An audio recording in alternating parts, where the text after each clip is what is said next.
All right, I'm going to go ahead and get us started. Thanks everyone for joining us today. This is the ROI-based Agile Coaching Meetup. Typically, we are in person, but for this session, given the content here from the last cohort of Agile for Patriots, which I'll tell you a little more about here shortly, we have people across the globe. And so this was our best opportunity and only opportunity for them to speak to us about things that they learned and how they were successful in a Nexus. So we had to do virtual this time. So 100% virtual this time. We'll probably shift back to in-person next month. Just some housekeeping. You should be all muted and your videos off except for the panelists and obviously myself. We will try to see if any questions that come in fit organically within the presentation to try to maybe get some feedback from our panelists. But we also reserve some time at the end to do it, have a Q&A session. So if we get pressed for time, we may sort of revert back to just waiting to the end. To go into our meetup, thank you very much for joining us today. We have 4 panelists who just recently graduated from Cohort 9 of Agile for Patriots. In that cohort, completely, there were 17 strangers across 15 locations, 7 time zones, 3 continents. And with that amount of people, you typically, obviously, with the Scrum guide, don't want to have just one team. That's way too many lines of communication. So they had to self-organize and self-manage into a Nexus, and they were very successful in doing that and launching a product in 2 weeks over 3 sprints. So today we have with us Brittany Snyder, Chris Cole, Jeremy Thomas, and Ivan Zamaripa. Next slide, please. So this meetup was started in October of 2014. You can see the 3 co-founders here, Fred, Victor, and Ravi Verma. Ravi would normally be with us, but he's out of town today. They put that little picture in. It's kind of funny. Yes, the Rangers lost to the world champions, San Fran, and we do this meetup in Dallas. So it's kind of a painful reminder every time we do this, but it's laughable, I suppose. We can go to the next slide, please. So you can see the history. 2014, it was founded. March 2020, we switched the format due to COVID, so it was completely online. Ravi took a pause in August of 2021. And then in March of this year, Ravi asked if I would like to co-host, and I graciously accepted. And so we rebranded it. And now it went from Agile DevOps to ROI-based Agile coaching, and we relaunched it in person. Next slide, please.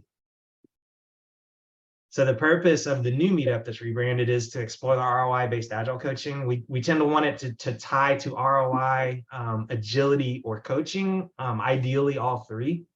We meet in person at the Improving Office location in Plano, second Monday of each month from 6 to 7:30. If you're in person, 5:30, we actually have pizza delivered in, and that's networking. 6 o'clock, we start. We try to leave a 30-minute at the end from 7 to 7:30 for networking. But sometimes we like to go ahead if our presentation is really rolling and we need just a little bit extra time, we bleed over into that. And we do like to have extra speakers. So if you're interested at some point in speaking at the meetup, please contact Ravi or myself, and we could see what we could do to have you in there to speak to the attendees. And obviously, if you want to help out, you can donate to Agile for Patriots, which I think we'll talk more on the next slide maybe about that. Yeah, so Ravi and Greg Gomel co-founded a nonprofit called Agile for Patriots, which helps veterans, military members, and their spouses to get free training, certifications in agility, and then practical experience, and follow it up with mentoring and coaching. So this is, I've gone through that. Like I mentioned, our 4 panelists have all gone through that. They just recently graduated. But it's opened doors to me, and I'm sure it will for them as well, and for countless others that have gone through different cohorts to have opportunities we wouldn't have otherwise had. So that's a snapshot of some of the different cohorts there. And we go to the next slide, please. So there are several ways you can help. You can spread the word. You can like us on Facebook, LinkedIn. We could do a 30 to 60-minute Ask Me Anything, where we could try to give you some information, or you could even do that as well. As I mentioned, we like to have speakers. You could present 5 to 7 minutes for a lightning talk. You could do 15 to 60 minutes for a presentation if we find something that fits really into the ROI Agile coaching. And would love to have you come on and teach others in the community about that. We can do informational interviews, mock interviews, and then if you know of internships or have job opportunities with your current company, they would be open to that, obviously, to learn and to possibly take on this new role. And then last, you could donate to Agile for Patriots. And another big thing to maybe think about is once we hit North Texas Giving Day, that would double your donation. So that's always a great opportunity to help out. And next slide, please. And so Smooth Apps is Ravi's his own LLC. So what he does is he provides training. He is an Agile coach, enterprise level. He can provide different contractors that come in and help companies, and he can help them with their transformation from the waterfall. We tend to have the waterfall mindsets and possibly even the project management in place still. And agility is a much better way to mitigate risk and provide value to your customers and get feedback and do it in a much faster feedback loop. So Ravi's an expert in this. He's been doing it for a long time, and he's worked with all size companies and including some Fortune 500. So very successful. His contact information is at the bottom if you ever need to contact him to see how he can help you. Next slide, please. So in addition to that, he's also, as I mentioned, co-founder of Smooth Apps and Al Dente, which is a scoreboard for agility metrics. It's amazing. So he's been working on that and getting that finished up. He is the course steward for applying professional Scrum. And so he's got all of these courses here that he can teach and that he's certified in. And so he's done quite a few things. As you can see his list of accomplishments there. And there are lots of resources as far as different places you can find videos. Scrum Tapas on YouTube, Scrum Pulse webinars that you can find on YouTube now. Software Code of Ethics, he was a co-author. He's just very accomplished, and I'm privileged to be able to be a co-host, I guess, for the meetup. Next slide, please. And then, as I mentioned, there's a lot of things I wasn't capable of doing on my own. This was all opened up by Agile for Patriots and Ravi. So I've been in a Scrum Master for about 4 years now. I've been fortunate to either get my continuing education from Ravi for free, or a company called Improving, which we normally meet at. They offer their training for free to veterans or to the cohort graduates. And then there's some other things that I just really was interested in diving into. So this has become a really great opportunity to dive into continuous learning. Next slide, please. And with that, what I'm going to do is go ahead and hand it over to Chris and let him introduce himself. Hey everyone, I'm Chris Cole. I'm currently a signal officer in the United States Army, stationed in Alaska. My background in Northern Lights, trying to represent Alaska up here. So I'm an operations officer here for a signal company. We are currently in ESBE. We've recently had transitioned from an ESB to an ESBE, and I was the project manager for that big development project.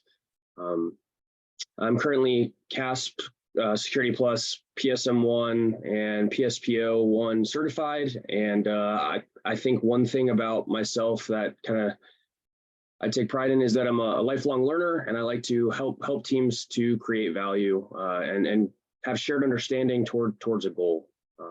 So that's a little bit about me. I'll pass it over to Jeremy. Thank you, Chris. Hello, everyone. Thank you for attending. My bio is on the screen. I had the opportunity to serve as a Nexus Scrum Master, the first one in Agile for Patriots history. It's my honor, and I grew so much. And I am retiring this year, and I will be looking for opportunities in November. Over to you, Ivan.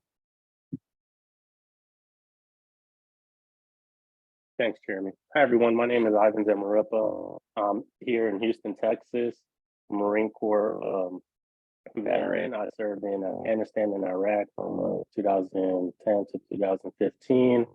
I was out in California touring. If any of you have had the pleasure ever visiting there. It's a wonderful, wonderful desert wasteland.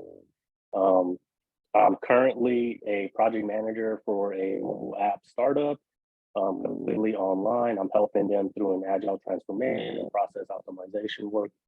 I'm also going to begin teaching a class at the University of Houston this fall semester as a Java instructor, teaching management information systems students or undergrads in object-oriented programming.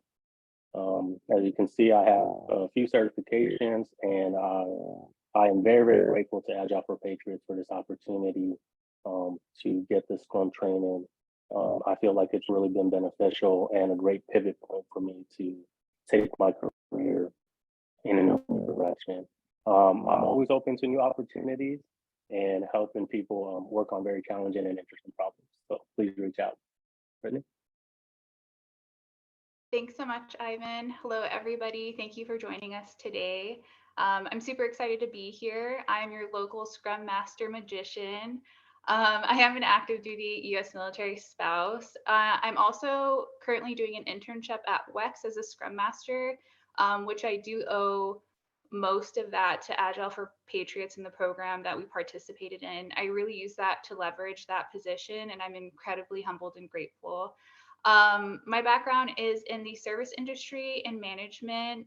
I am also PSM1 certified. I'm getting my degree in managing information systems. I'm just passionate about the people part of our job. And I hope to kind of show you that throughout this presentation. I'm open to connecting and available for consulting or new volunteer opportunities. I hope you guys enjoy your presentation. Thank you. So good morning, afternoon, everyone, from wherever you're coming from in the world. We really do appreciate you coming, so thank you. Again, I'm Chris. I was one of the 3 Scrum Masters for the Agile for Patriots internship for Cohort 9, Team Phoenix.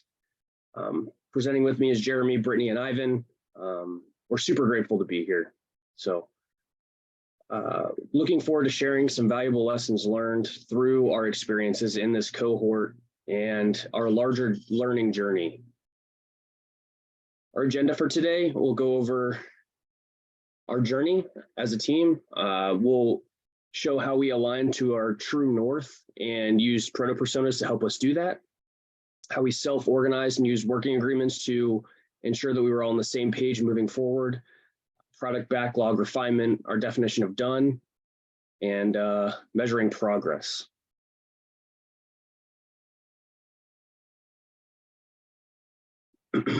So this all began through 17 veterans, active duty, National Guard, spouses, applying to the Agile for Patriots program. After applying to the program and being admitted, our team began our first big task.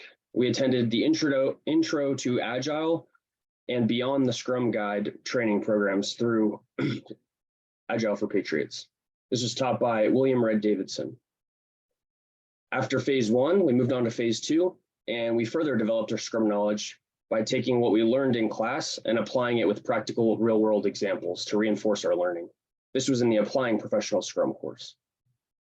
After the Applying Professional Scrum course and dedicating further time to research and studies, we all took our Professional Scrum Master 1 certification, and for the first time in Agile for Patriots history, we achieved a 100% pass rate in our cohort. So all 17 members passed first time on the exam. But this is just where our learning began. After the classroom portion, we had the opportunity to interview for a Scrum Master or a Product Owner role for the practicum. This practicum was our chance to reinforce what we had learned over the past few months and apply it to produce a product that could land us a real job.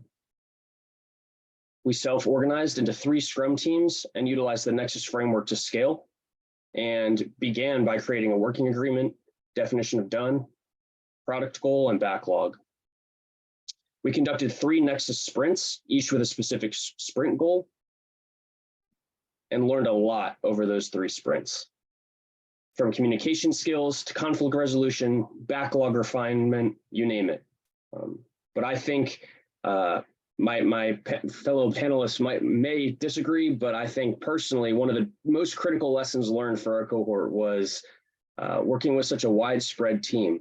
And not only a widespread team, but a widespread team of strangers. We had teams, personnel from North America, Europe, Asia. We had people in 3 different countries. We had John in Germany, Gabby in Japan, 7 time zones, 15 cities, and we were all strangers before this started, all virtual. We had to practice patience, perseverance, and be resilient. And we really had to follow and embody the empirical pillars of Scrum, of transparency, inspection, and adaptation. We were able to succeed due to being transparent about our product, but also with each other personally, on a personal level. We inspected our backlog through Backlog Refinement, our webpage through sprint reviews, and ourselves through conducting 3 cups of tea exercises for one-on-one retrospectives. In addition to Scrum and Nexus, we had team retros. And finally, we adapted. We used Jira and Confluence as critical tools that enabled us to inspect and adapt our product and our backlog.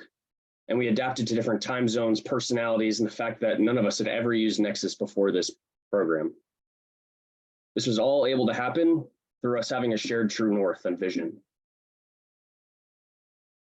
Oftentimes in agile environments, we have competing priorities.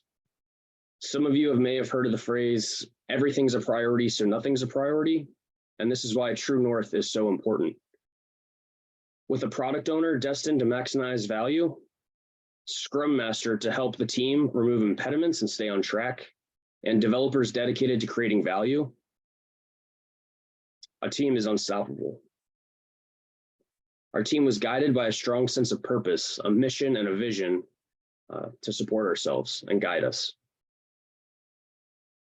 With that in mind, I'm going to turn it over to Jeremy to continue sharing our journey towards this true north.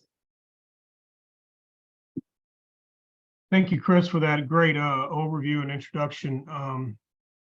Again, I'm Jeremy from San Antonio. One thing that we knew was going to be a challenge, it's a challenge for any Scrum team, but to actually have 3 Scrum teams scale was we had to know who our customer was. And we had to really understand that. And so with that, we created a Proto persona to align the entire 17 people to why we were building a page on Agile For Patriots website. So we identified our Proto persona was Sarah, the hiring manager. She was who we were writing to, and this would be her professional goals, challenges, motivators, and sources of information. So now we know where the product hopefully will be viewed by. We also realized throughout this cohort that not only was Sarah, the hiring manager, our end user, we, all 17 of us, were actual critical stakeholders. And the more we realized that, the more we were able to tailor the product to meet the full intent, which was get a conversation started with Sarah, the hiring manager, and then we can speak to how we built out the landing pages and whatnot. So I think having this, we had a shared vision, and it was our anchor to maintain alignment to. Next slide. So as Chris stated, this forming into teams was, we'd already did it with applying professional Scrum, but day 1 of 10, the entire team, everybody was notified that we were going to have 3 individual Scrum teams, and we were going to do this new thing called Nexus. Nobody had ever researched it. We hadn't learned about it. Actually, the only person that had was me. I found out the Friday before that I was going to be the Nexus Scrum Master. So I had to go to find the Nexus guide and actually teach the team on what it was. There was a lot of anxiety and uncertainty because that was on top of just all coming together for the first time. Then we also found out we were going to be scaling. So once we kind of got past that, and we already had our 5 roles on the bottom there identified of the product owner and myself and the 3 Scrum Masters, we realized everyone else had to self-manage and self-organize. And so we had learned the week prior that we were going to be using WordPress Developer. So we asked, hey, has anybody had any experience with this? One person out of 17 kind of knew what it was. So obviously there's one person. Then we asked, hey, does anybody else have any experience amongst, doing anything, building websites? And we found about 4 people. So we split them across 3 teams, and then we let the team organize themselves on Mural, and then they kind of equally dispersed talents and managed their superpowers across the teams. And that was kind of how it went down. It was relatively uneventful. The more concern was the Nexus portion. Next slide, please. So right after we got a self-organization, we wanted to get a working agreement on paper. So we quickly brainstormed and added stickies in Mural, doing what do we want and what do we need from each other, what do we need from ourselves, and what do we do with uncomfortable situations. This was pretty simple. We quickly brainstormed, and we all agreed that everything that was written was something we were committed to as a team. And this really didn't get discussed again until we went back to after the first sprint retro. And there was some passive aggressive comments made. And so we had to revisit this after that retro and really talk about how we will handle uncomfortable situations. And Brittany will get further into that as we move forward to that section. Next slide, please. So the product backlog was quickly generated, the initial using Mural at first, as you see here. But the scaling, it caused challenges because, again, we only had one person with WordPress developer experience. So we had 3 teams, and we needed to create items for these 3 teams to do. Well, if only one team's working the actual first landing page, and we hadn't done any cross training, we had to figure out, okay, well, what kind of content are we going to build on there? And maybe the other teams can start building out content, waiting for the actual framework, wire diagrams and whatnot to be created. So that was a little contentious at first, but Sarah, the hiring manager, kept us aligned. After we brainstormed these initial PBIs, there was one other person that had a Jira experience, and so they drove and built out Jira, and we all learned on the fly. And we used Jira the entire time to manage our product and our sprints. And then after each sprint review, we added things to the product backlog and reprioritized them. Next slide, please. So again, scaling was just one of the issues. The bigger issue with our definition of done was we had never actually used a definition of done. It was theory-based. So we used the organization's definition of done, which is in the black lettering. And we quickly got through sprint 1 in 3 days. Each sprint was 3 days. So as soon as we went to the sprint review and we weren't on the actual development site, we weren't published to the development site of Agile for Patriots, we quickly realized we did not meet the definition of done with our first increment. And so as you can see here in the blue, the stakeholders gave us feedback, and they were very clarified exactly what an acceptance criteria was. And after we were a little bit humbled, and we had that humble pie, we went ahead and incorporated this definition of done immediately into sprint 2 and sprint 3 and all of our PBIs. And we actually recommitted, and we got better at applying definition of ready prior to letting something, a PBI getting into the actual Nexus sprint planning, or we did it at Nexus sprint planning before it went into the sprint. Next slide. So backlog refinement. What's important to touch on here is at the Nexus level, it's called cross-team refinement. And what we kind of morphed into was we had 3 teams, and we ended up building out 3 separate web pages, each with its own content. Because these were independent teams building out each page, the content was controlled by each team. So when the other teams would go and see what the other teams were building, again, we were all invested stakeholders ourselves. So everybody wanted to say so about what was going on each page. And that caused a lot of contentious conversations and a lot of fist-to-five votings and whatnot.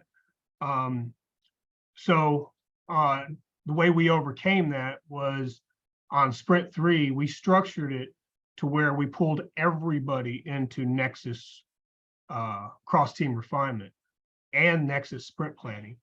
And we just painfully went through all intricacies of each single page. So we got the feedback from all stakeholders, including ourselves, to make sure when we rolled into Nexus Sprint 3, we were perfect, and we met acceptance criteria that we had put on ourselves in addition to the organization's acceptance criteria. And with that, I will turn it over to Brittany. Thank you, Jeremy. Before we move on to the slide that you see before you, I just wanted to say that my colleagues here with me today, AFP, this project, and Team Phoenix are near and dear to my heart. But moving on to sprint review. So our biggest challenge with the sprint review is putting, as you've kind of heard, theory into practice on how we were going to measure our progress, being in a new setting, being geographically challenged, and with a new scaled framework. Something that we utilized to alleviate the challenges was the sprint review playbook. So the sprint review playbook, as you see here, is a organized manuscript that we use to create a feedback session between stakeholders and our Scrum team. So this was an essential part in us being able to share our work, our mission, our values, and our goals. We utilize this, which help it keep us organized and have a cohesive sense. Not only that, but it also showcased how we partitioned our work extremely well for a newly scaled team.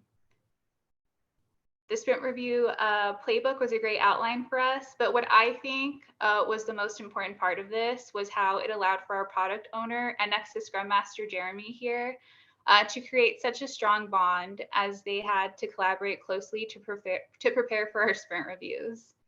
And similar to our product owner and Nexus Scrum Master, each Scrum team also had allocated slides, which we used to participate in, which I thought was a fascinating idea because it allowed us to practice communication and also initiated involvement amongst the 3 teams, but also most importantly, as a whole Nexus Scrum team. With that, I'll provide you with this agenda that we have here on the slide so you can use as reference, or you kind of have a visual on how we kind of proposed our sprint review ourselves. But my greatest piece of advice on sprint reviews is just utilizing the sprint review playbook to its full advantage, using it more as a collaborative tool. So you can kind of highlight your progress to your stakeholders in a more cohesive and meaningful way. Your teams or team will have a stronger communication established, and it will push involvement amongst each team. Next slide, please. All right, retrospectives. So I really love retros personally. On this slide, you can kind of see our retro board. But before I get into this, I'll take a deep breath because, oh my gosh, our retros, they were interesting to say the least, but fun nonetheless. So you may have heard me harp on communication, collaboration quite a few times in the last slide and sprint review. But those 2 things were not easy for us to master consistently in the very beginning. So I'll read a few examples that you can't really see here. But in the do less, stop doing, we had passive aggressive comments, which we've kind of highlighted, and minimal transparency and collaboration. Team Phoenix had one incredibly difficult retro where there seemed to be a clear divide amongst the 3 teams. I remember feeling so defeated and emotionally drained after that one particular retro. because there was heavy silo thinking and working and not a clear resolution after we completed our retrospective.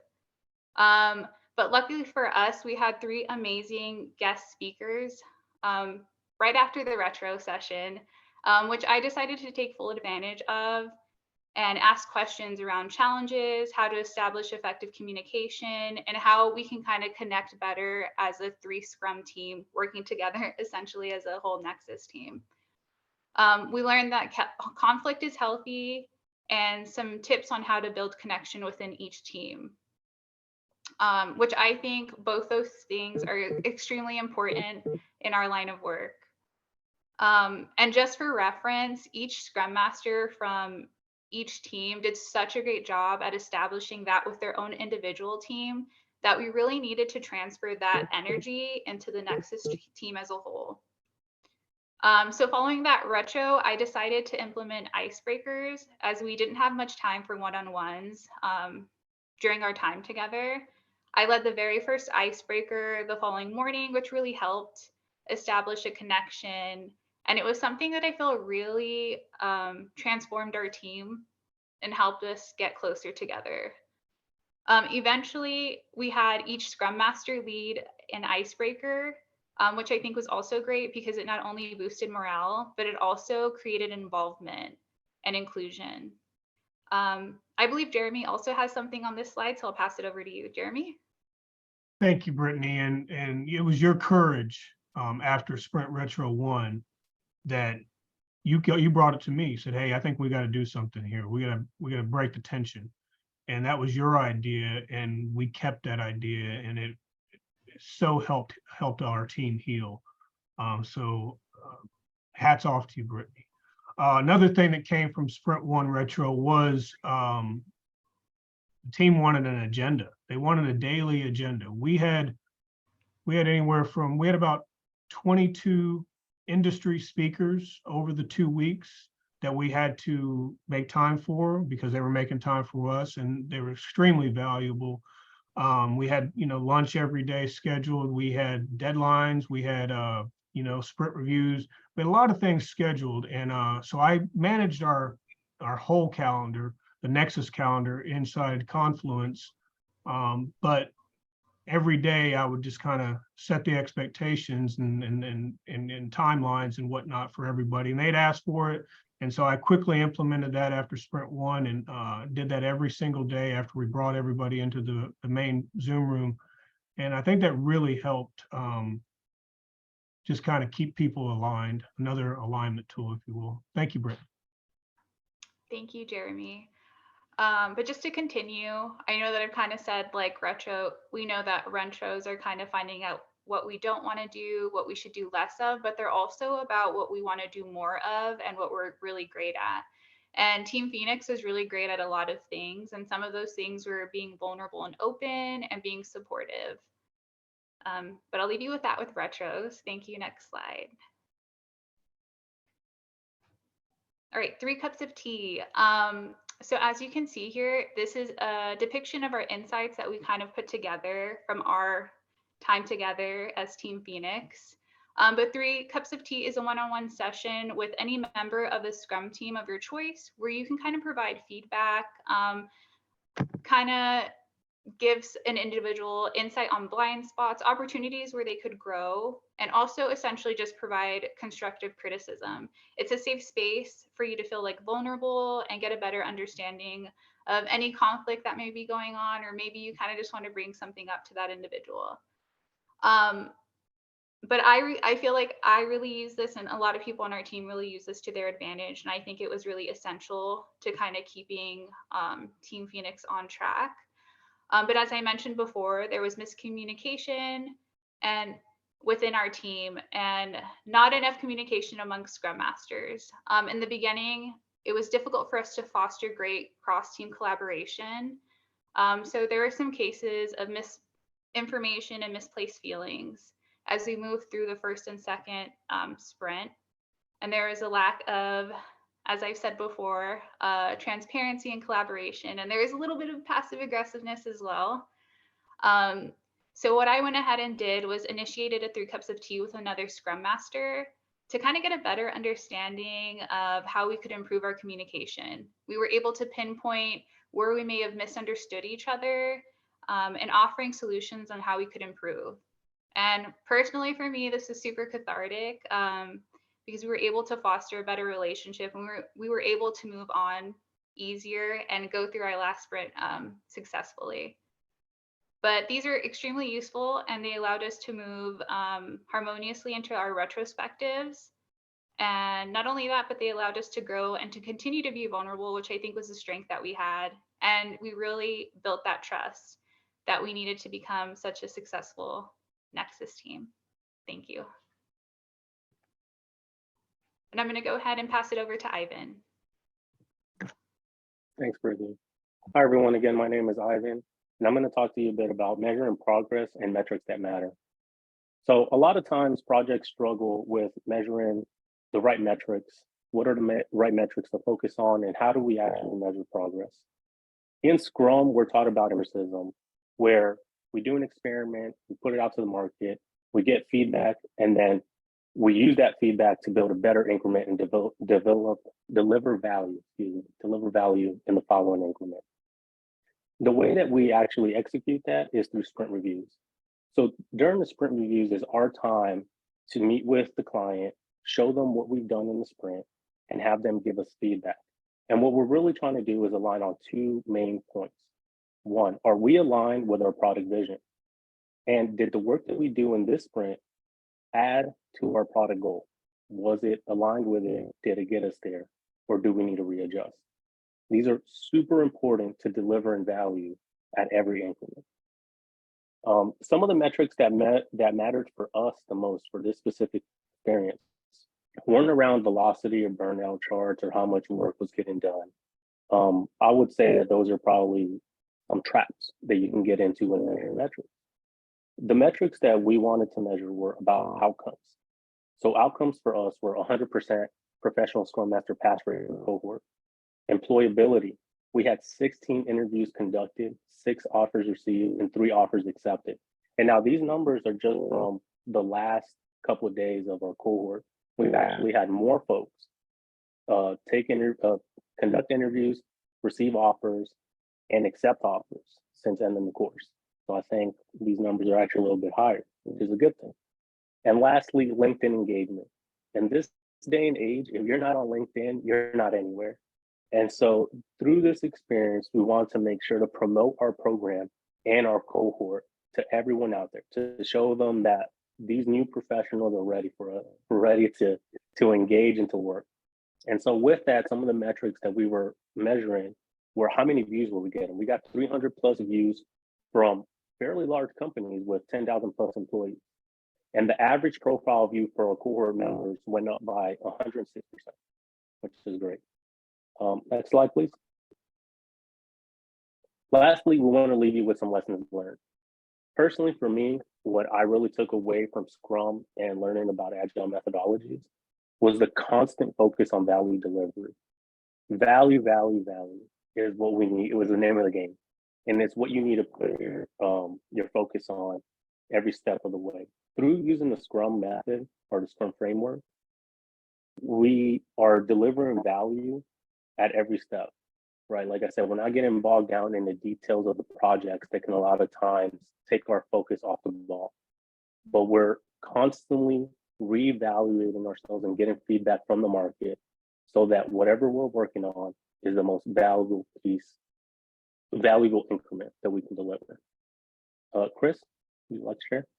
Yeah, I'd just like to add a quick piece to that. Especially being a geographically dispersed team of strangers and in a virtual environment, we really had to focus on the goal. We had to create shared understanding, have a product goal and a sprint goal destined ahead of time. And then as Ivan was saying, I think that to keep us within our left and right limits of that goal, we had value. And that helped us stay on track to accomplish our goal at the end of our cohort. Brittany? Yeah, I think that's all great advice. I also just want to leave you with a piece of advice that I think is really important, no matter whether you're scaling a team or not. Never overlook the human element. That's super important to me. We're all human. You want to never forget that, right? As you establish that trust connection. And I think once you have that, everything else can kind of flow a little bit seamlessly. So I leave you with that piece of advice, and also have some fun, and I'll pass it over to Jeremy.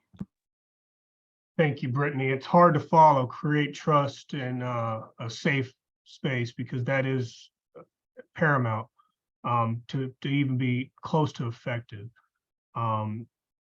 You were the human element of our cohort, so our success was measured by your involvement. I tell you that. For me, from my side of the house, I feel day one of 10 days, we didn't know what we were going to walk into. So on day one, I found out I was going to be the Zoom host for 2 weeks.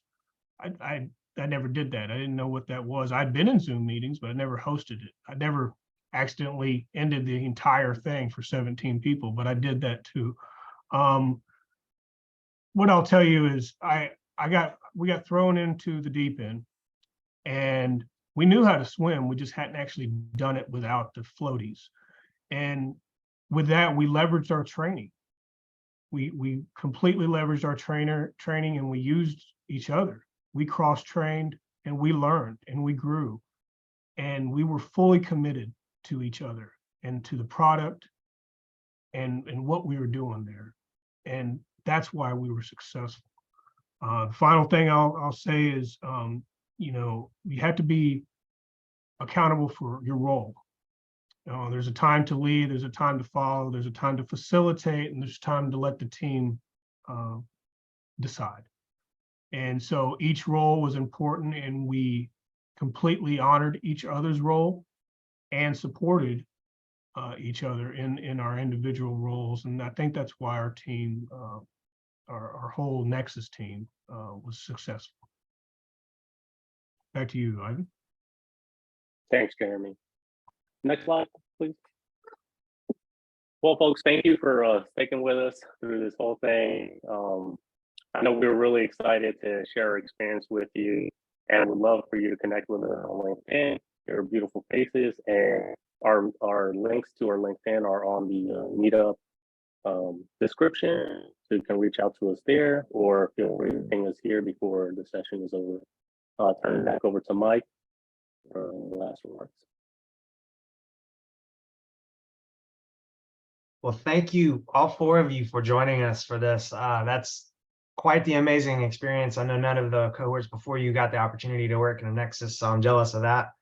But I know it was a learning journey that encompassed everything that those of us before you might have learned, and then you got the additional bonus of everything that you got to do there in the Nexus too. So thank y'all for joining us. We did say we would save some time, and we're right at about a 15-minute mark. So we want to enable everyone who's participating or who's joined us to ask any questions you would like to ask. We did look to see if we could get a voice enablement so that you could talk to us, and we may not have set it up the right way, so we can't do that, but we can take questions in the Q&A chat. So if you would like to place those there, I can make sure that our panelists have the opportunity to answer anything you may have.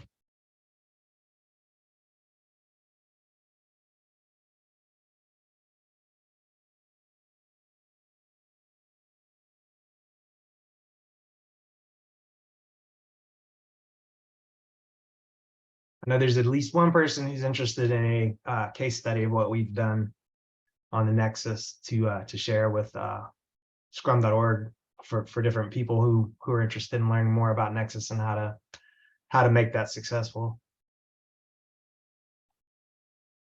So there's a question about a second cohort. This was cohort 9, so yes, a cohort 10 is in the works. I'm not exactly sure what the dates are, but part of what this cohort and other cohorts before them are doing is paying it forward. So we'll all be involved in helping them in whatever way we can based on our availability. So here's another question for you guys. What types of dependencies did you face?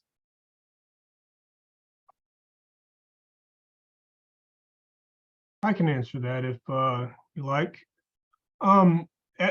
We found that we had dependencies on each team. We had strengths in some on one team, but they weren't working on that PBI.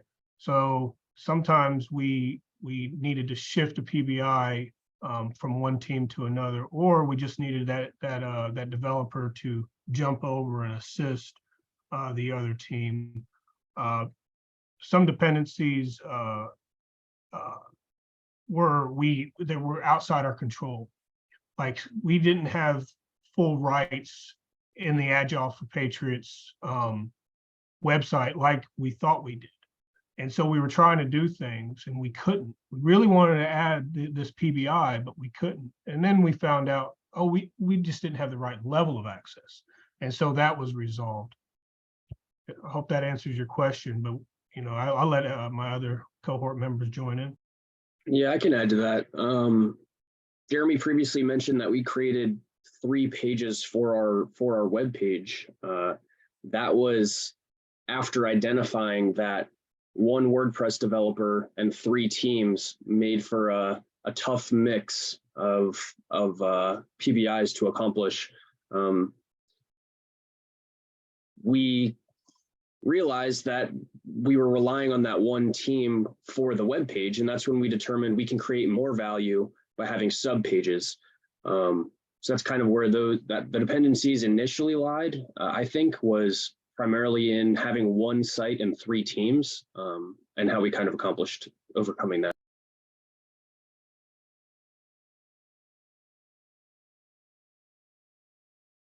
Awesome. What other questions do we have?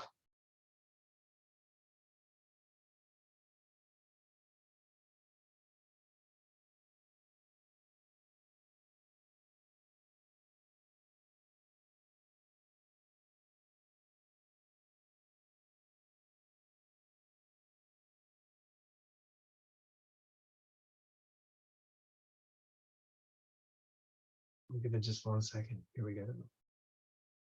So here's another question for y'all. Did the Nexus integration team have to pull together and do their thing?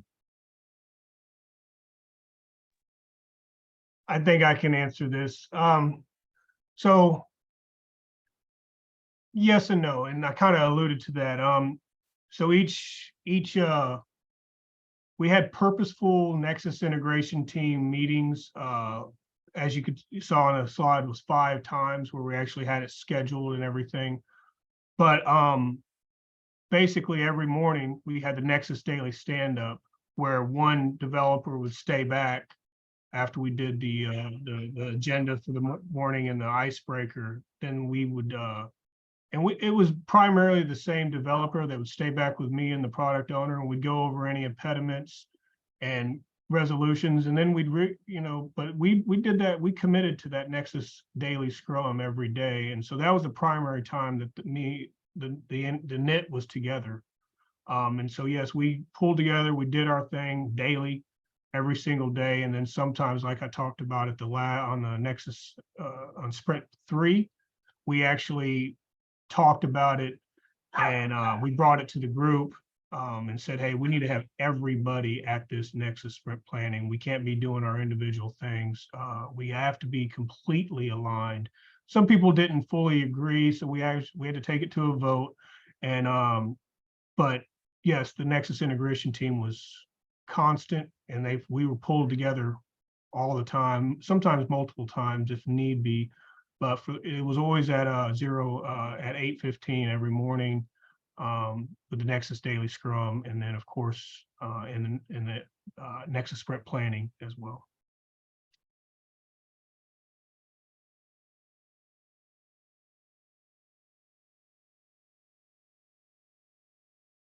Awesome.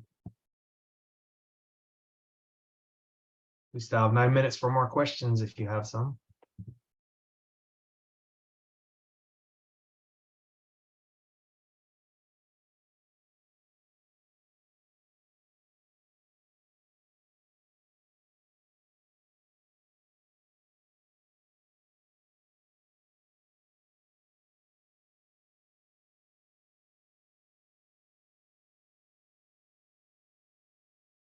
Okay, so we got another question. How many total team members were in the Nexus? So there were 17 total. We had approximately 5 people in each Scrum team. Me and the product owner separate. And then for the knit, it primarily consisted of 5 people. Sometimes I had to pull more in, but there were 17 total and 3 teams, 5 members per team. And then myself and the product owner were kind of separate.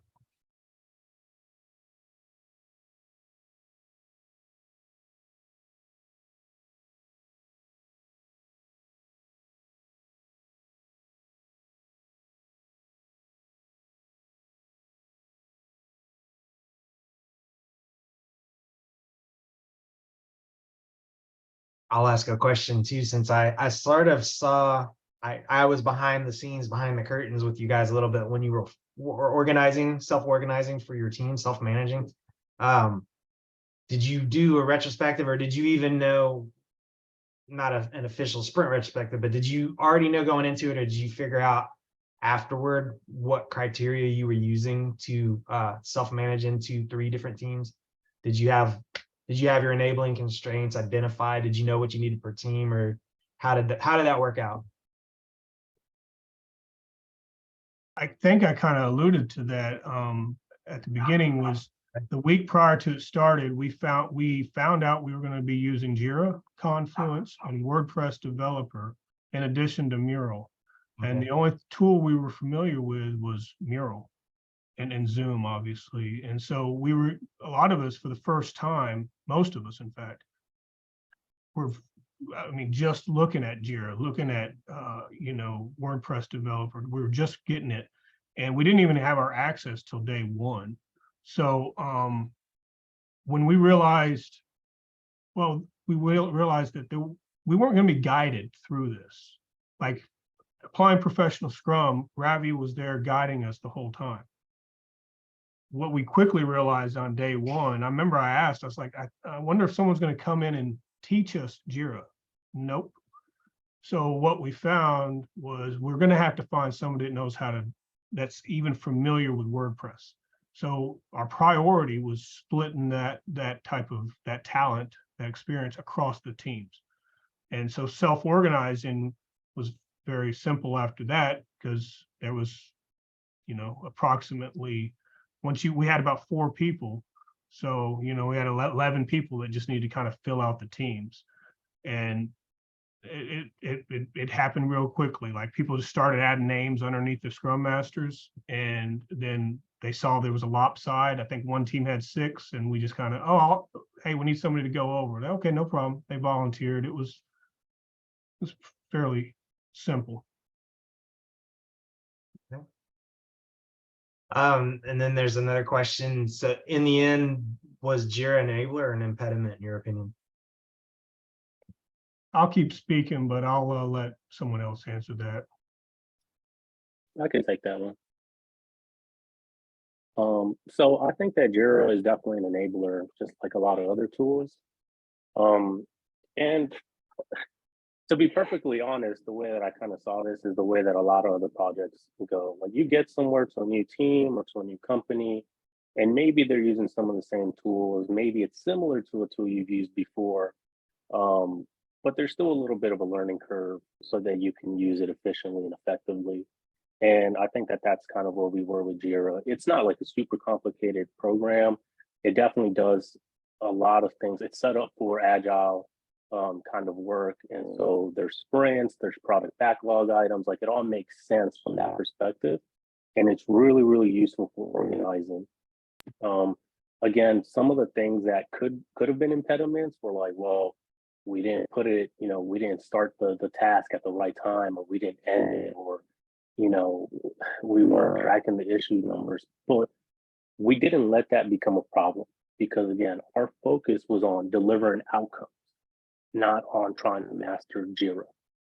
So it was definitely an enabler. It can become an impediment if you let it, but we didn't let it. Hope that answers your question. Yeah, I want to go back to that true north that I shared before. I think initially maybe it was an impediment just from the lack of experience, but I think knowing our end state was to make us more marketable to get jobs. in the Agile space. I think that it quickly became an enabler because every day we were building experience, whether learning from failure, or at the sprint review, realizing we were spending too much time in the weeds of Jira, but we all learned the basics of Jira. And I think that achieved the goal of making us more marketable, adding that tool to our tool belt.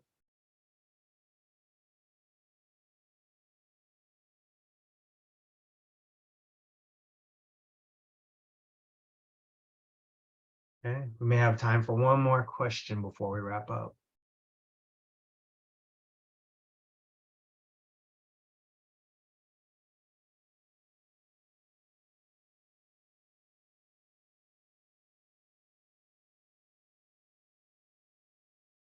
Meanwhile, while we're waiting for anything else that may come in, just a reminder to you can join our mailing list. I'm not exactly sure. I'm first time moderating here, but if you look at smoothapps.com or you can go to agileforpatriots.org, you can look for opportunities there, ways to sign in and follow. You can also look at the meetup again and follow us there. And again, the panelists mentioned that their bios are all linked there on their names. So that's a quick way to find them on LinkedIn and staying in touch. Any final questions?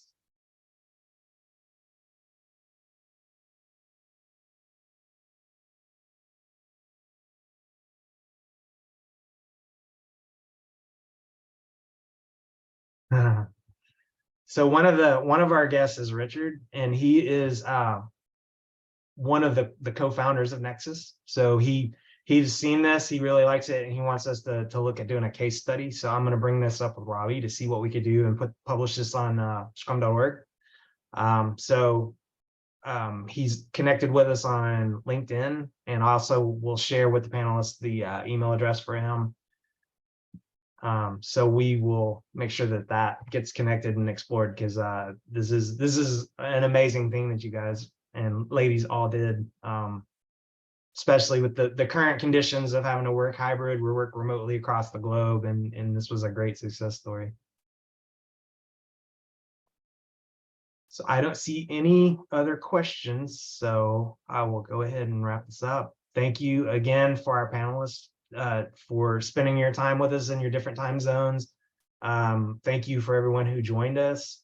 We're going to use this recording to look and see how we can use that going forward for different talks, for different opportunities for the graduates and for the panelists to be able to use this in their portfolio. And thank you everyone for joining us, and we hope to see you next time if you can join us in person.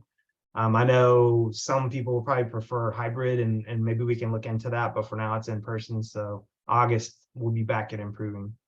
Thank you everyone for joining. Hope you have a great afternoon, morning, evening, wherever you are.